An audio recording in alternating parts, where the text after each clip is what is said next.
Today we are starting our new chapter cell the unit of life. ये हमारी NCERT exemplar का ही chapter है और इस पूरी सीरीज़ में हम एनसीईआरटी एग्जाम्पलर के सारे क्वेश्चंस को देख रहे हैं।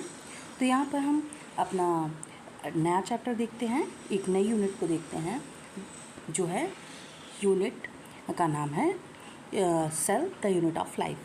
अब हम इस क्वेश्चन को देखते हैं। हमारा जो पहला क्वेश्चन है, एक common characteristic feature of plant seed tube cells are most of them mammalian erythrocytes age। Most of the mammalian erythrocytes में कौन सा फीचर होता है? Plant seed cells and most of the mammalian erythrocytes में कौन सा फीचर होता है? Most of the mammalian erythrocytes जो होती हैं वो absent ऑफ न्यूक्लियस उनमें पाया जाता है, प्लांट की सीड ट्यूब में और मोस्ट ऑफ द mammalians में भी absent ऑफ न्यूक्लियस पाया जाता है। दूसरा, select one which is not true for ribosome। अब राइबोसोम के लिए कौन सा सही नहीं है? तो हम वो देखते हैं, मेड ऑफ 2 सब यूनिट। हाँ, राइबोसोम में हमेशा 2 सब यूनिट होती है, एक स्मॉल एक लार्ज। दूसरा, फ्रॉम पॉलीजोम भी बनाते हैं। में अटैच टू एमआरएनए से भी अटैच होते हैं। Have no role play in protein synthesis. ये बात ही गलत है, तो हमारा सही आंसर क्या हो गया? D. Which one of is not eukaryotic. तो यूकैरियोटिक कौन सा नहीं है? Anabaena. Question number 4, which of the following is dye बतानी है। Best suitable for staining of chromosome को कौन सी डाई हम जो है बेस्ट होती है सुटेबल के लिए? हम यूज़ करते हैं सैफरिन। किसको यूज़ करते हैं? सैफरिन।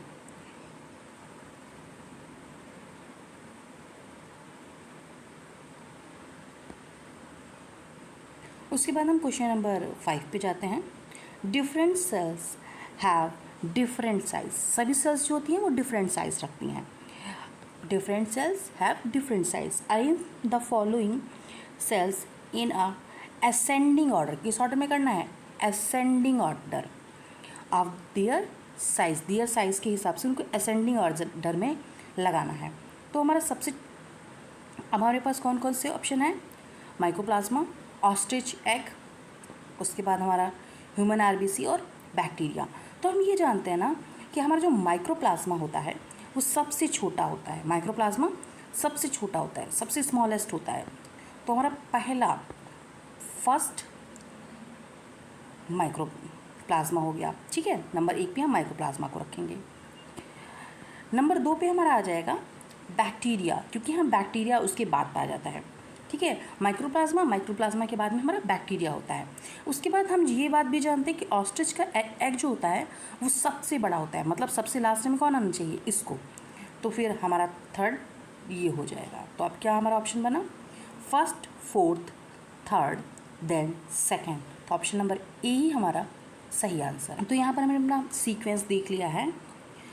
कौन पहले जाएगा? माइक्रोप्लाज्मा, उसके बाद जाएगा बैक्टीरिया, उसके बाद जाएगी ह्यूमन आरबीसी, उसके बाद जाएगा हमारा ऑस्ट्रिच एग। तो हमारा पहला ऑप्शन ही सबसे करेक्ट ऑप्शन है। Which of the following is the common to prokaryotes and many eukaryotes. कौन सी चीज़ है जो कॉमन है प्रोकैरियोट्स में भी और यूकैरियोट्स में भी? तो हमारा क्या कॉमन होता है? Cell wall present. Cell wall जो होती है वो प्रेजेंट होगी, क्योंकि देखो क्रोमोसोम जो होता है वो हमारे प्रोकैरियोट्स हैं उसमें नहीं है। न्यूक्लियर मेम्ब्रेन भी प्रोकैरियोट्स में नहीं है। सब सेलुलर ऑर्गेनिल्स भी नहीं पाए जाते हैं हमारे प्रोकैरियोट्स में। लेकिन अब उसने क्या बताया कि प्रोकैरियोट्स में पाया जाता है और मैनी यूकैरियोट्स में सेल वॉल पाई जाती है। किस में नहीं पाई जाती है? एक्सेप्ट एनिमलिया में जितने भी ऑर्गेनिज्म आते हैं उनके अंदर सेल वॉल नहीं पाई जाती है। Who is proposed fluid mosaic model? Fluid mosaic model हमारा किसने दिया है? सिंगल और निकल्सन में। Which of the following statements true for secretory cells? Secretory cells के लिए कौन सा जो ऑप्शन है वो ट्रू है? Golgi apparatus absent. Secretory cells होती कौन सी हैं? हम जानते हैं जो एंडोप्लाज्मिक रेटिकुलम होता है ना, वो हमारा सिक्रीटरी सेल्स प्रोड्यूस करता है, एंडोप्लाज्मिक रेटिकुलम। तो कौन सा? Rough endoplasmic reticulum. और स्मूथ एंडोप्लाज्मिक रेटिकुलम भी सीक्रेट करता है। वो किसको करता है? लिपिड्स को। लेकिन यहाँ पर क्या होता है, ये easily observe in the cell. जो रफ एंडोप्लाज्मिक रेटिकुलम होती हैं वो क्या करती हैं? सिक्रेटरी सेल्स होती हैं। Which is tonoplast. टोनोप्लास्ट किसको कहते हैं? अब हमको पता है टोनोप्लास्ट क्या होता है? Membrane boundary of the vacuole of plants को क्या कहते हैं? टोनोप्लास्ट कहते हैं। Which of the following is not true about eukaryotic cell. Eukaryotic cells के लिए कौन सा ट्रू नहीं है? It is a ATS type of the ribosome present in the mitochondria. अब आप बताइए कौन सा सही नहीं है? क्या माइटोकॉन्ड्रिया के अंदर ATS टाइप का राइबोसोम होता है? नहीं, उसके अंदर ATS टाइप का राइबोसोम नहीं पाया जाता है। यही बात हमारी सही नहीं थी। उसने पूछा भी कौन सा था? Not true. ATS type of ribosome present in the cytoplasm. तो इस तरीके से हम किसको अपना बनाते हैं कि ATS राइबोसोम जो होता है वो हमारे माइटोकॉन्ड्रिया में नहीं पाया जाता। Question number 11, which of the following statement is not true for plasma membrane. Plasma membrane के लिए कौन सा जो ऑप्शन है वो नॉट ट्रू है? It is the present in both plant and animal cell. Plasma membrane सभी में पाई जाती है। Lipid is present as a bilayer it in it. Bilayer में लिपिड प्रेजेंट होता है, बिल्कुल सही बात है। Protein are present in integral as well as loosely associated with lipid membrane. ये बात भी बिल्कुल सही है। तो ये तीनों बातें हमारी सही हैं। अब देखते हैं carbohydrates never found in it. ऐसी बात नहीं है, कार्बोहाइड्रेट्स भी इसमें पाया जाता है। तो यही हमारा सही ऑप्शन है, क्योंकि इसमें क्या पूछा गया था? नॉट ट्रू पूछा गया था। Plastid differ from mitochondria. Plastid differ करता है माइटोकॉन्ड्रिया से ऑन द बेसिस ऑफ। अब हमको बताना है कि किस फीचर के बेस पर जो है प्लाज्मिड जो है वो डिफर करता है माइटोकॉन्ड्रिया से। Present of 2 layer of membrane, दोनों में ही 2 लेयर ऑफ मेम्ब्रेन पाई जाती है, ये बात तो सही है। प्रेजेंस ऑफ राइबोसोम, तो चाहे प्लास्टिड हो या माइटोकॉन्ड्रिया दोनों में ही राइबोसोम पाए जाते हैं। प्रेजेंस ऑफ क्लोरोफिल, ये बात थोड़ी सी डिफरेंस है, क्योंकि प्लास्टिड में तो क्लोरोफिल पाया जाता है बट माइटोकॉन्ड्रिया में क्लोरोफिल नहीं पाया जाता। तो यही एक फीचर है जो दोनों को डिफर कर रहा है, क्योंकि प्लास्टिड में क्लोरोफिल है बट माइटोकॉन्ड्रिया में क्लोरोफिल नहीं पाया जाता है। Which of the following is not a function of the cytoskeletal. Cytoskeletal का फंक्शन नहीं है। साइटोस्केलेटल का फंक्शन क्या नहीं है? इंट्रासेलुलर ट्रांसपोर्ट नहीं, साइटोस्केलेटन कभी इंट्रासेलुलर ट्रांसपोर्ट नहीं कराता, इसलिए यही हमारा सही ऑप्शन है। मेंटेन करता है सेल का स्ट्रक्चर एंड शेप, ये बात बिल्कुल सही है। सपोर्ट करता है ऑर्गेनेल को, ये बात भी सही है। और सेल मोटिलिटी को भी प्रोवाइड करता है। तो साइटोस्केलेटन हमारा इंट्रासेलुलर ट्रांसपोर्ट नहीं कराता। Question number 14, the stain use to the visualized mitochondria. Mitochondria के लिए हम किस स्टेन को लेते हैं? जेनस ग्रीन को। जेनस ग्रीन जो होती है उस स्टेन को हम लेते हैं विजुअलाइजेशन ऑफ माइटोकॉन्ड्रिया। इस तरीके से हमारे इस चैप्टर के cell the unit of light के सारे क्वेश्चंस फिनिश हो गए NCERT एग्जाम्पलर के। पर चलते हैं जो है बायोमोलिक्यूल। इसके क्वेश्चन देखते हैं। It is a set that element composition of living organism and that of the inanimate object like earth crust are similar. हाँ, हम जानते हैं कि जितनी भी लिविंग ऑर्गेनिज्म हैं और अर्थ क्रस्ट में जो होते हैं वो सिमिलर कंपोनेंट्स पाए जाते हैं, सिमिलर कंपोजिशन है हमारा। That all the major element are present in both. Major element जो होते हैं वो सिमिलर प्रेजेंट होते हैं। Then what would be the difference between these two. अब कौन सा हमको बताना है? डिफरेंस बताना है इनके बीच में। चूज अ करेक्ट आंसर, किसको करना है? करेक्ट आंसर चूज करना है फॉर द फॉलोइंग। हमको यहाँ पर डिफरेंस पढ़ना है और करेक्ट आंसर चूज करना है। तो क्या है? Living organism have the more gold in them than inanimate object. Inanimate object, ये बात हमारी सही कह रहा है। लेकिन हमको डिफरेंस बताना है। Living organism have more water in their body than inanimate object, ये बात भी सही है। अब बताना है living organism have more carbon oxygen hydrogen per unit mass of the inanimate animals, क्या ये बात हमारी सही है? Living organism have more calcium in them the inanimate objects, तो हमारा ऑप्शन क्या बनता है? इसका ऑप्शन बन जाएगा हमारा सी, क्योंकि इसी में जो है ये जो लिविंग ऑर्गेनिज्म है more carbon oxygen and hydrogen per unit mass than inanimate objects, तो हमारा यही ऑप्शन सही ऑप्शन बनता है। Many element are found in living organism, many element are found in living organism earth free or in the form of components, one of the following is not found living organism, कौन है जो living organism में नहीं पाया जाता है? Answer है हमारा सिलिकॉन। सिलिकॉन जो होता है वो लिविंग ऑर्गेनिज्म में नहीं पाया जाता। मैग्नीशियम, आयरन, सोडियम वो सारे लिविंग ऑर्गेनिज्म में पाए जाते हैं। Amino acids as the name suggested have both an amino group and the carboxylic group in their structure. In addition, all naturally occurring amino acid, जितने भी naturally occurring amino acids हैं are called L-amino acid. From this, can you guess from which component can the simplest amino acid? simplest amino acid की बात की गई, simplest amino acid हम कौन सा होता है? Glycine. Simplest amino acid glycine. ये क्वेश्चन बहुत बार पूछा गया है, तो ये एक इम्पॉर्टेंट क्वेश्चन है। Question number 4, many organic substance are negatively charge होते हैं। Example acetic acid, while others are positively charge. Other कैसे होते हैं? पॉजिटिवली चार्ज होते हैं। बहुत से जो ऑर्गेनिक सब्सटेंस होते हैं वो निगेटिव चार्ज होते हैं और कुछ पॉजिटिव चार्ज होते हैं।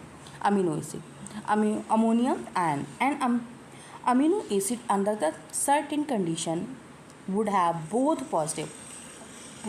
Positive and negative charge simultaneously. एक साथ पॉजिटिव और नेगेटिव चार्ज होता है सेम न्यूक्लियस पर, तो उसको उस अमीनो एसिड को क्या कहते हैं? Zwitterion. उस अमीनो एसिड को क्या कहते हैं? Zwitterion. Question number 5, sugar are technically called the carbohydrates. Sugars को टेक्निकली क्या कहते हैं? Carbohydrates. Refers to the fact that their formula are only multiply of the CH2O का मल्टीप्लाई होता है। Hexose there have 6 carbon, hexose में 6 carbon होते हैं, 12 हाइड्रोजन, 6 ऑक्सीजन होते हैं, क्योंकि वो इसी का मल्टीप्लाई है। ग्लूकोज इज हेक्सोज है। Choose the among the following another hexose, तो ग्लूकोज के सिवाय कौन सा हमारा हेक्सोज पाया जाता है? फ्रैक्टोज हमारा दूसरा हेक्सोज है।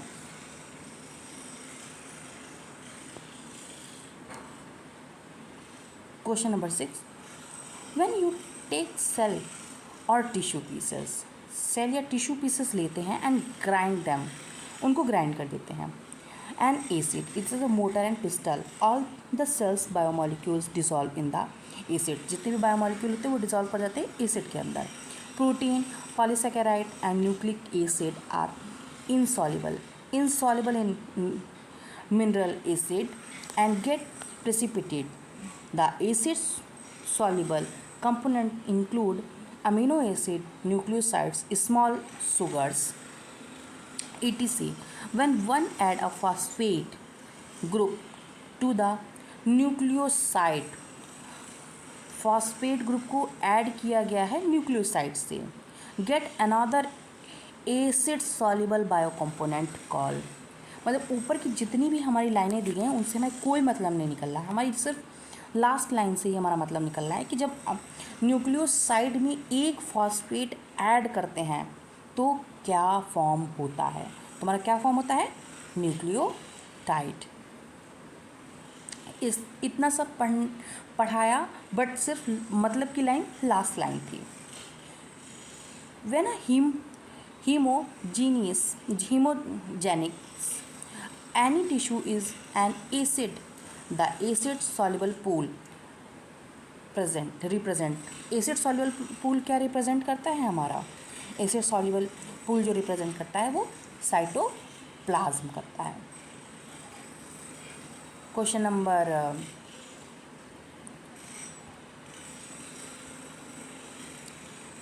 8, the most abundant chemical in living organism could be. Living organism में मोस्ट अबंडेंट केमिकल कौन सा होता है? हमारा वाटर।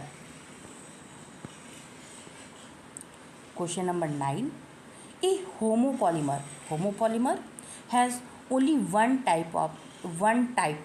टाइप के बिल्डिंग ब्लॉक्स रखता है, कॉल्ड द मोनोमर। जो बिल्डिंग ब्लॉक्स होते हैं उनको मोनोमर कहते हैं।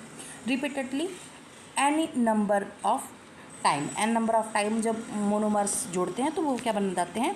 पॉलीमर बनते हैं। जब एक ही टाइप का बनता है, एक ही टाइप के मोनोमर्स होते हैं तो उसको होमोपॉलीमर बोलते हैं, और जब मतलब डिफरेंट टाइप के होते हैं तो उसको हेट्रोपॉलीमर बोलते हैं। अगली लाइन में वही लिखा है, heteropolymers have more than one type of monomer. Protein are heteropolymer made of the amino acid, while a nucleic acid like DNA or RNA is made up of the 4 type of nucleotide monomers. Proteins are made up कितने तरीके के monomers होते हैं protein के लिए? 20 type के monomers पाए जाते हैं प्रोटीन के लिए। कितने? जैसे कि DNA और RNA के लिए 4 टाइप के न्यूक्लियोटाइड्स पाए जाते हैं, वैसे ही प्रोटीन के लिए कितने टाइप के होते हैं? 20 टाइप्स ऑफ मोनोमर्स पाए जाते हैं, जिनको 20 टाइप ऑफ अमीनो एसिड्स बोल देते हैं। Question number 10, protein prefer many physiological function. Protein जो होता है बहुत सारे फिजियोलॉजिकल फंक्शन प्रेफर करती है। For example some function are enzyme some functions जो होते हैं एंजाइम्स जैसे होते हैं, क्योंकि हमको पता ना एंजाइम जो होते हैं वो प्रोटियोलिटिक भी होते हैं। One of the following are represent an additional function that some protein discharge. कौन सा ऐसा एडिशनल फंक्शन है? एडिशनल फंक्शन हमको बताना है। Some food proteins is discharge proteins का, तो कौन सा है? वो हमको हार्मोन्स के फॉर्म में भी यूज़ होती हैं।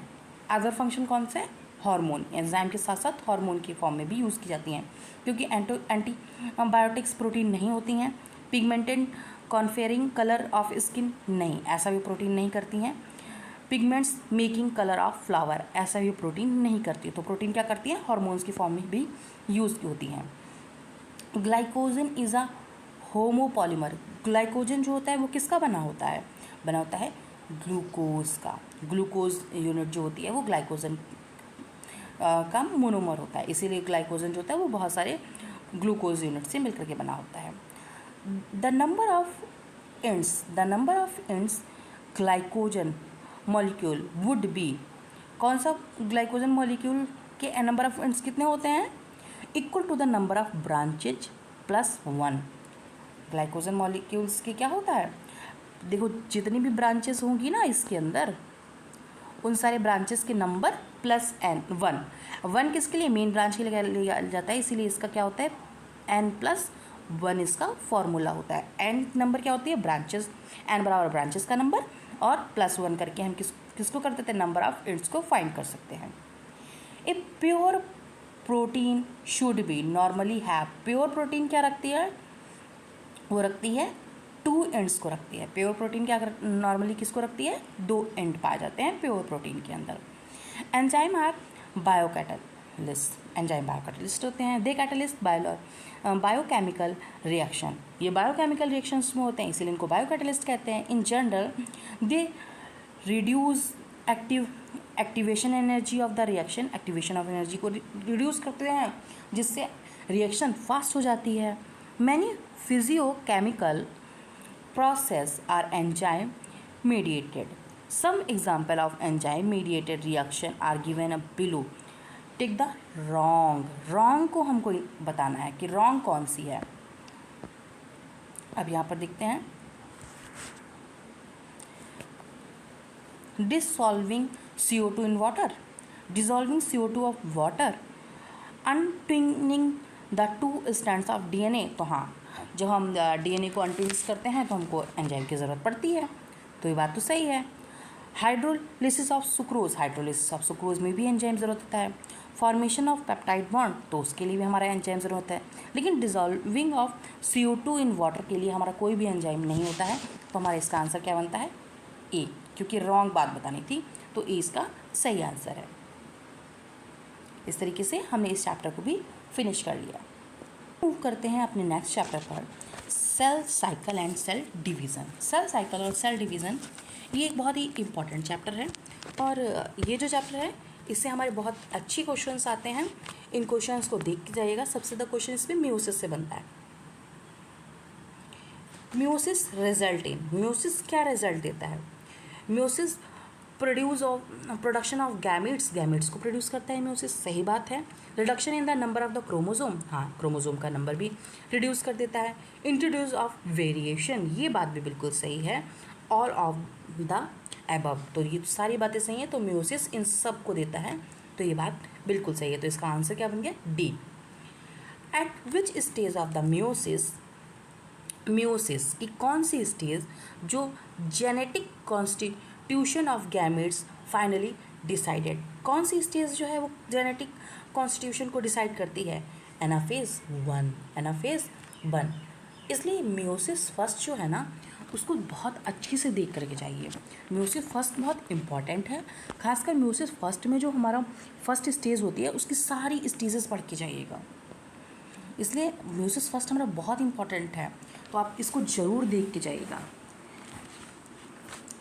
Question number 3, meiosis occurs in organism during, कब मियोसिस अकर होता है? During sexual reproduction, sexual reproduction में ही होता है। वेजिटेटिव रिप्रोडक्शन में मियोसिस की ज़रूरत नहीं होती है, क्योंकि हमारा कोई वेरिएशंस नहीं आता उसके अंदर। During anaphase 1 of meiosis, meiosis के एनाफेज 1 में क्या होता है? मैंने अभी आपको बताया था, homologous chromosome separate, non homologous autosome, autosome नहीं है भाई, ऑटोसोम नहीं। Sister chromatids separate, non sister chromatids separate, तो यहाँ पर सबसे सही बात क्या होती है? जो हमारा होता है होमोलॉगस क्रोमोसोम जो होते हैं वो सेपरेट करते हैं। तो ये क्वेश्चन एक अच्छा क्वेश्चन है। क्वेश्चन नंबर डिवीज़न होता है, क्योंकि इससे पहले और इसके बाद क्रोमोसोम के नंबर सेम रहते हैं, इसको हमको इक्वल डिवीज़न बोलते हैं। ए बाइवेलेंट ऑफ मियोसिस 1, मियोसिस 1 में जो बाइवेलेंट होता है वो क्या कंसिस्ट करता है? कंसिस्ट करता है मियोसिस 1 में 4 क्रोमैटिड्स एंड 2 सेंट्रोमियर। तो हमारा बाइवेलेंट क्या कंसिस्ट करता है? 4 क्रोमैटिड्स एंड 2 सेंट्रोमियर। ये भी एक अच्छा सवाल है, आप देख के जाइएगा, क्योंकि टेट्राड्स और ये जो हमारा बाइवेलेंट है उसके बीच में हम कंफ्यूज हो जाते हैं। Cell which is not dividing, not dividing कौन सी सेल होती है? G0। Which of the following events listed below is not observe during mitosis, mitosis में कौन सा इवेंट नहीं देखने को मिलता है? नॉट, तो हमें कौन सा इवेंट नहीं देखने को मिलता है? Crossing over, crossing over mitosis में नहीं होती है, मियोसिस में होती है। Identify the wrong statement, wrong statement को आइडेंटिफाई करना है अबाउट मियोसिस, मियोसिस के लिए रॉन्ग स्टेटमेंट को जो हमें वो आइडेंटिफाई करना है। क्या? पेयरिंग ऑफ होमोलॉगस क्रोमोसोम, बिल्कुल सही बात है, होती है। 4 हैप्लॉइड सेल्स आर फॉर्म, बिल्कुल सही, हैप्लॉइड सेल्स फॉर्म होती हैं। At the end of meiosis the number of chromosome reduced to half, ये बात भी सही है। 2 साइकिल ऑफ DNA रेप्लिकेशन, नहीं, DNA रेप्लिकेशन की ओनली 1 साइकिल चलती है, इसलिए ये बात ही गलत थी। Select the correct statement about G1 phase, G1 phase के लिए करेक्ट स्टेटमेंट बताना है। Cell is metabolic inactive, inactive नहीं होती, इनएक्टिव किस में हो जाएगी? G0 फेज में। तो DNA is the cell does not replicate, हाँ DNA रेप्लिकेट नहीं करता है G1 फेज में, DNA रेप्लिकेट करता है S फेज में, तो यही बात बिल्कुल सही। It is not a phase of synthesis of macromolecule, तो ऐसा तो होता नहीं है, इसमें मैक्रोमोलिक्यूल फॉर्म होते हैं। सेल स्टॉप ग्रोइंग, ये बात भी गलत है। इस तरीके से हमारा ये टॉपिक फिनिश होता है।